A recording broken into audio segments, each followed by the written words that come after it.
પ્રાતઃ સંધ્યા બ્રાહ્મણે સંધ્યા કરવી એ ખાસ જરૂરી છે. સંધ્યા વિના બ્રાહ્મણ એ બ્રાહ્મણ કહેવાતો નથી. જે બ્રાહ્મણ સંધ્યા નથી કરતો એ બ્રાહ્મણ શુદ્ર સમાન ગણાય છે. સંધ્યા એ બ્રાહ્મણનું તેજ છે, એટલે બ્રહ્મ તેજ વધારવા માટે સંધ્યા કરવી એ જરૂરી છે. શાસ્ત્રમાં એવું કહેલું છે કે સંધ્યા કર્યા વિના બ્રાહ્મણ કોઈ પણ પ્રકારનું કર્મ કરે તો એ બધું જ કર્મ નિષ્ફળ જાય છે. વિષ્ણુ પૂજા કરતો હોય, શિવ પૂજા કરતો હોય કે અન્ય દેવની પૂજા કરતો હોય, પણ સંધ્યા કર્યા સિવાયની કરેલી તમામ પૂજા એ નિષ્ફળ જાય.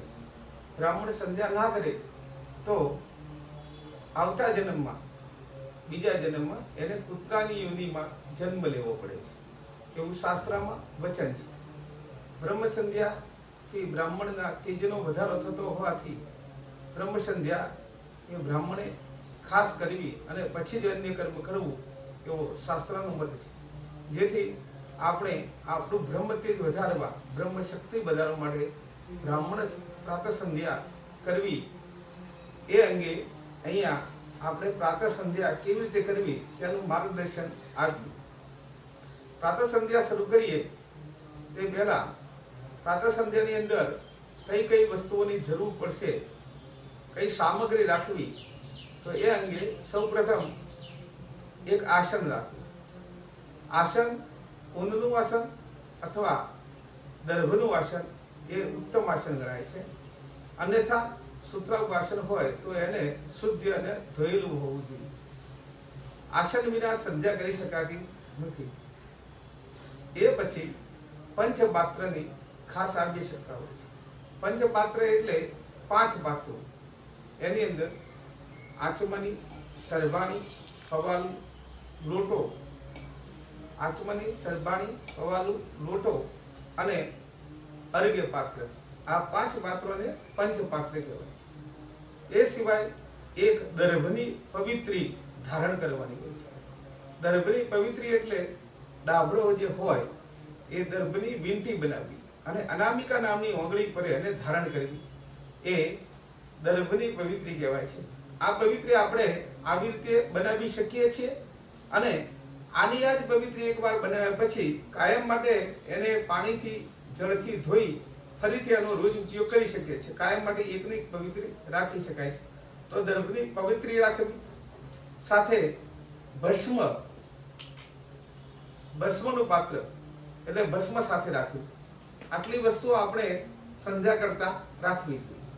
હવે અહીંયા આપણે સામાન્ય સંક્ષિપ્ત સંધ્યાનો પ્રયોગ એ દરેક બ્રાહ્મણને શીખવાડીશું. સૌપ્રથમ સંધ્યા શરૂ કરીએ એટલે 3 આચમન કરવાના છે. આપણા દેહની અંદર 3 શરીરો સમાયેલા છે: સ્થૂળ શરીર, સૂક્ષ્મ શરીર અને કારણ શરીર.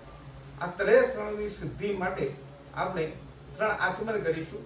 જમણા હાથમાં જળ લઈ ઓમ હ્રીમ માધવાય નમઃ, ઓમ હ્રીમ કેશવાય નમઃ, ઓમ હ્રીમ ગોવિંદાય નમઃ.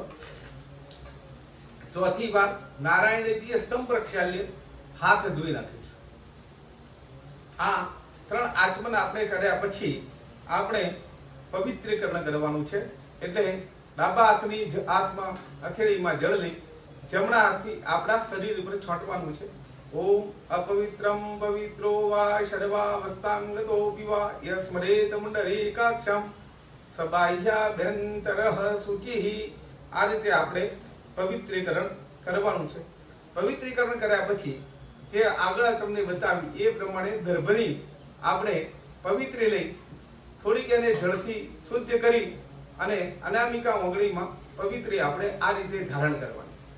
પવિત્રી આપણે ધારણ કર્યા પછી આપણે બ્રાહ્મણે શિખા રાખવાની ફરજિયાત હોય છે. એટલે શિખાને આપણે વધવાની હોય છે. ચિત્તરૂપિણી મહામાયેતિ દેવી શિખા મધ્યે તેજો વૃદ્ધિ પુરુષવમે. આ મંત્રથી અગર વેદ મંત્ર આવડતો હોય તો માનસ્તો કે તનયે માન આયુખી માનો ભોખ માનો અશ્વે ખીરુરીખ માનસ્તો કે માનો વીરં રુદ્રભામિનો વધી હમિંગવંત સદમિત્વા હવામહે. આ વેદ મંત્રથી પણ આપણે એને બાંધી શકાય છે. એના પછી આપણે ભસ્મ ધારણ કરવાની છે. ડાબા હાથમાં થોડી ભસ્મ લેવાની અને જમણા હાથથી એની અંદર જળ લેવાનું. આ રીતે ભસ્મને સંપૂર્ણ આપણે જળથી ભીંજવી દેવાની. પછી એના ઉપર જમણો હાથ, ડાબા હાથ પર જમણો હાથને ઢોંકી દેવાનો. અગ્નિમિતિ ભસ્મ, જલમિતિ ભસ્મ, સ્થલમિતિ ભસ્મ, વ્યોમિતિ ભસ્મ, સર્વગું હવાઈદમ ભસ્મ, એતાની ચક્ષુષી ભસ્માનિ ત્રંબકં જયામહે સુગંધિ પુષ્ટિવર્ધનમ ઉવારુકમિવ વંદનાન મૃત્યુર્મુક્ષીયમામૃતાતઃ. આ રીતે આપણે લલાટે, કંઠે, હૃદય, બાહુએ અને બંને બાહુની આ રીતે આપણે ભસ્મ આટલી 5 જગ્યાએ આપણે ભસ્મ લગાવવાનું છે. ભસ્મ ધારણ કર્યા પછી આપણે પ્રાણાયામ કરવાનો છે, જેની અંદર ડાબા હાથમાં જમણો હાથ મૂકી અને પ્રથમા મધ્યમાં ઓગળીને વાળી દઈ, ત્રીજા નંબરની જે અનામિકા ઓગળી છે એને ડાબા નસકોરા આગળ દબાઈ જમણા નસકોરાની અંદરથી શ્વાસ લઈ અને પછી જમણું નસકોરું પણ બંધ કરવાનું છે. જ્યારે શ્વાસ લઈએ ત્યારે ગાયત્રી મંત્ર એકવાર મનમાં બોલવાનો છે. અંદર શ્વાસ લીધા પછી શ્વાસને રોકી રાખીએ ત્યાં સુધી 3 વાર ગાયત્રી મંત્ર બોલવાનો છે અને છેલ્લે નસકોરામાંથી શ્વાસ છોડ દો, 1 વાર ગાયત્રી મંત્ર બોલવાનો છે. આમ આપણે 5 વાર ગાયત્રી મંત્ર એક પ્રાણાયામની અંદર થશે.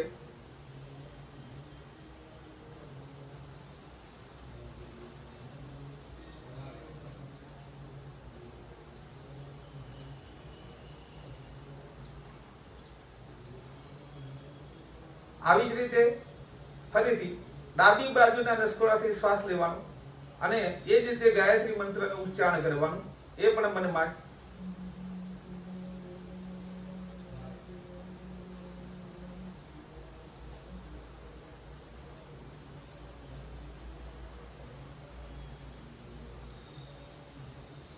ત્રીજી વાર ફરીથી આ રીતે પણ લેવાનું.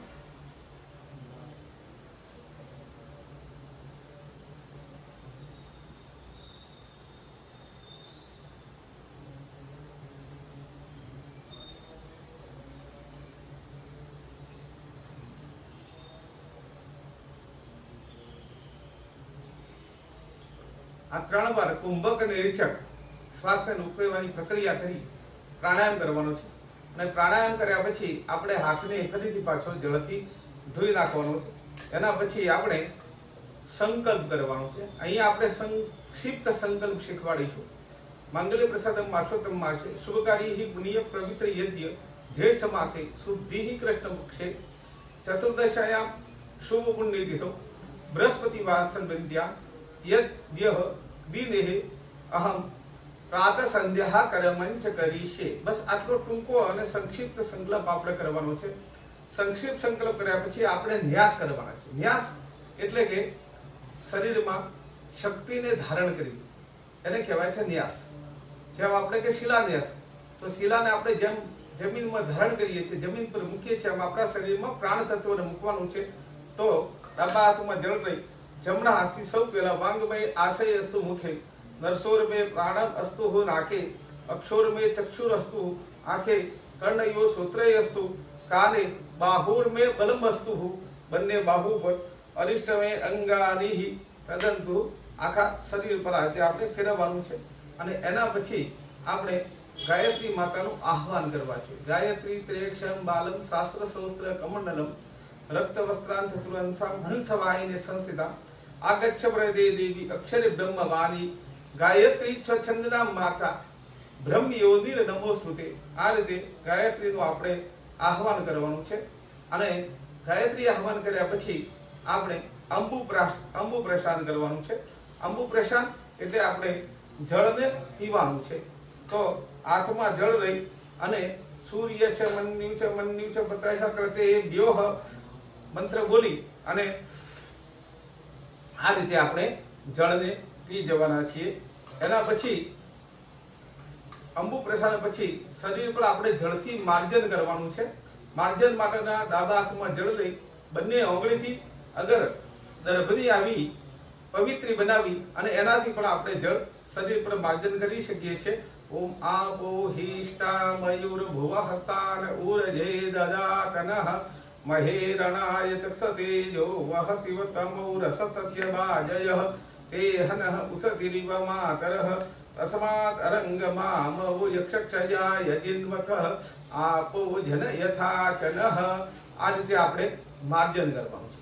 માર્જન પછી જે ક્રિયા આવે છે એને તર્પણની ક્રિયા આવે છે. તર્પણની ક્રિયા રોજ કરવી એવું જરૂરી નથી. સંક્ષિપ્ત સંધ્યામાં તર્પણની ક્રિયા કરવી એ ફરજિયાત નથી. એટલે આપણે બીજી વખતે બીજા વિડીયોમાં તર્પણને આપણે ક્રિયા બતાવીશું. એની અંદર મનુષ્ય તર્પણ, દેવ તર્પણ, ઋષિ તર્પણ, આ બધા જ દેવોનું આપણે તર્પણ કરવાનું છે. અને એના પછી આપણે ભગવાન સૂર્યને આપણે અર્ધમર્ષણ કરવાનું છે. અર્ધમર્ષણ એટલે કે જે આપણાથી પાપ થયું હોય એ પાપને દૂર કરવા માટે જમણા હાથમાં જળ લઈ ડાબા હાથના નસકોરાથી આપણે એ સૂંઘી અને ફેંકી દેવાનું છે. એને અર્ધમર્ષણ કહેવામાં આવે છે. એ પછી આપણે સૂર્યનારાયણ ભગવાનને અર્ઘ દાન કરવાનું છે. એટલે અર્ઘ આપવાનો છે. જેની અંદર આપણે અર્ઘ પાત્ર હોય તો અર્ઘ પાત્રથી આપી શકીએ છીએ, ના હોય તો આચમનીને આ રીતે પકડી બંને હાથે આ રીતે સૂર્યનારાયણને આપણે ગાયત્રી મંત્ર બોલતા બોલતા આપણે 3 વાર અર્ઘ આપવાનો છે. આ રીતે મનમાં ગાયત્રી બોલી ઇદમ સૂર્યમ ઇદમ અર્ઘં દત્ત નમઃ. ફરીથી આ રીતે ગાયત્રી મંત્ર મનમાં બોલી સૂર્યનારાયણ ઇદમ અર્ઘયં દત્ત નમઃ. ત્રીજી વાર આ રીતે આપણે ગાયત્રી મંત્રનું મનમાં ઉચ્ચારણ કરી સૂર્યનારાયણ ઇદમ અર્ઘયં દત્તમ નમઃ.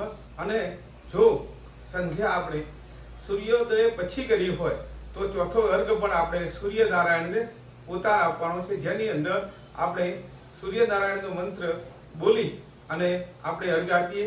આ કૃષ્ણેન રજસા વર્તમાનો નિવેશયન્ય મૃત્યંચ હિરણ્યયેન સવિતા રથેના દેવો જહાતિ ભુવનાની પશ્યન્યઃ.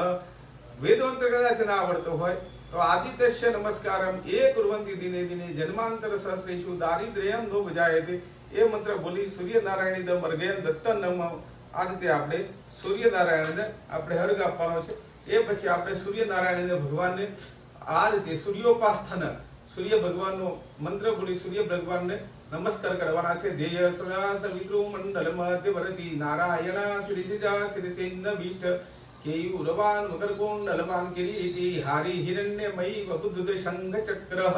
આ રીતે સૂર્યનારાયણ નમસ્કાર કર્યા પછી સૂર્યનારાયણ ભગવાનની આપણે પ્રદક્ષિણા કરવાની છે. અને એ રીતે આ રીતે સપ્તાહ શાસન્ય પ્રીત્ય શ્રી સપ્તશમીદ્ય કૃતા દેવા જગ્ન દદ્વાબ ધનમ મુરુખમ પશુમઃ. 7 વાર સૂર્યની પ્રદક્ષિણા કરવાનું એ શાસ્ત્રમાં લખેલું છે. એ પછીનો જે ક્રમ આવે છે એની અંદર ગાયત્રી મંત્રના જપ કરવાના હોય છે. ગાયત્રી મંત્રના જપ માટે આપણે શરૂઆતમાં 24 પ્રકારની મુદ્રાઓ કરવાની હોય છે. પછી ગાયત્રી મંત્ર માટે રુદ્રાક્ષની માળા ખાસ પસંદ કરવી અને રુદ્રાક્ષની માળાના મેરુદંડની પૂજા કરી એની અંદર આહ્વાન કરી અને પછી આપણે શાપ વિમોચન મંત્ર બોલી મનમાં ગાયત્રી મંત્રથી 4 માળા ગાયત્રીની બ્રાહ્મણે અવશ્ય કરવી. આ માળા આપણે પતી જાય એટલે આપણે સંધ્યાનું વિસર્જન કરવાનું છે. ઉત્તમે શિખરે દેવી ભૂમ્યામ પર્વતી સંધ્યાનું વિસર્જન કરવાનું છે. અને આ રીતે આપણે સંધ્યાનું વિસર્જન કરીશું. અને એને પ્રાતઃ સંધ્યા કર્મ ઉપાસનાને ભગવાન સવિતુ સૂર્યનારાયણ દેવતા પ્રિયતાન નમઃ. આ રીતે ભગવાન સૂર્યનારાયણને આપણે સંધ્યા અર્પણ કરી અહીં સંધ્યા વંદન કરીશું.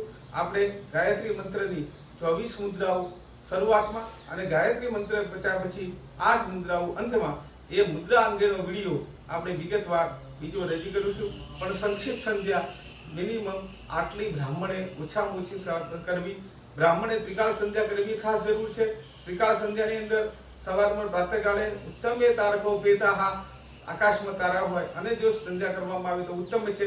મધ્યમાં લુપ્ત તારકાહ અને તારાઓ જતા રહે અને સૂર્યોદય થયો હોય એ પહેલા જો સંધ્યા કરવામાં આવે તો એ મધ્યમ કહેવાય છે. અને અધમાહ સૂર્ય ઉદિતાહ સૂર્યનો ઉદય થયા પછીની જે સંધ્યા કરવામાં આવે અધમ સંધ્યા છે. આ પ્રાતઃ સંધ્યાનો નિયમ છે. મધ્યાહ્ન સંધ્યા બરાબર માથા ઉપર સૂર્ય આવે એ વખતે મધ્યાહ્ન સંધ્યા કરવાની છે. અને સાયમ સંધ્યા સૂર્યાસ્તની 24 ઘડી પૂર્વે આ સાયમ સંધ્યા આપણે કરી શકીએ છીએ. એમ 3 વાળની ત્રિકાળ સંધ્યા બ્રાહ્મણે અવશ્ય કરવી જેથી બ્રાહ્મણનું બ્રહ્મ તેજ વધે અને બ્રહ્મ તેજ જળવાઈ રહે. બ્રાહ્મણ જે કંઈ બ્રહ્મ વાક્યમ જનાર્દન જે શબ્દ શાસ્ત્રએ કહેલો છે એ શબ્દ બ્રાહ્મણ જે કંઈ વાક્ય બોલે એ વાક્ય સફળ થાય એ સંધ્યાના આધારે કહેલું છે. તો બ્રાહ્મણે સંધ્યા ખાસ અવશ્ય આ રીતે કરવી.